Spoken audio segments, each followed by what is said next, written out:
حلال کماؤ جتنا مرضی کمانا ہے، لیکن یہ یاد رکھنا حرام جلدی آتا ہے، حلال دیر سے آتا ہے۔ حرام ہمیشہ زیادہ ہوتا ہے، حلال اس کے مقابلے میں تھوڑا ہوتا ہے، لیکن یہ برکت والا ہوتا ہے، وہ بے برکتہ ہوتا ہے۔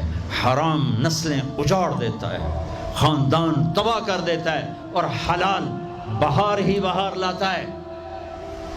بڑی پرانی بات ہے، میرا گاؤں ہے، میرا ضلع ملتان ہے، اور اس میں چھوٹا سا ٹاؤن ہے تلمبا، اس کے ساتھ میرا گاؤں ہے۔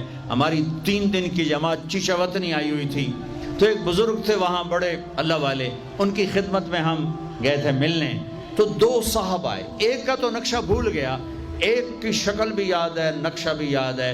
اس نے جو ایکشن کیا اور جو سوال کیا، اس سے وہ ایسے گڑ گیا۔ 1972، 43 سال ہو گئے اس بات کو۔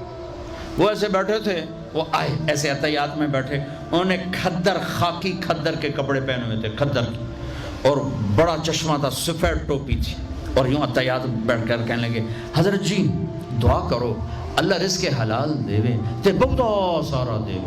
بھائی یہ ایکشن مجھے ایسا گڑ گیا کہ نہ کپڑوں کا رنگ بھولا نہ اس کی شکل بھولی۔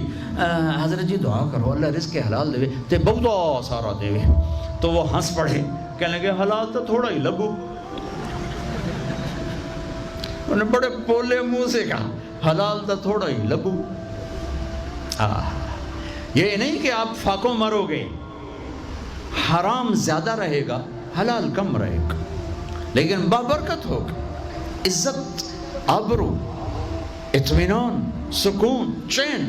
اللہ کی قسم حرام کا پیسہ بھی کانٹا بن کے تمہارے ضمیر میں اتر جائے گا، تمہاری نیندیں حرام کر دے گا، تمہاری نسلوں کو برباد کر دے گا، تمہاری اولادوں کو نافرمان کر دے گا۔ کن کے لیے کماتے ہو؟ وہی تمہیں ذلیل و خوار کر کے رکھ دیں گے۔ حرام کا لقمہ کبھی بہار نہ لائے گا، اور حلال پہ کبھی خزاں نہ آئے گی۔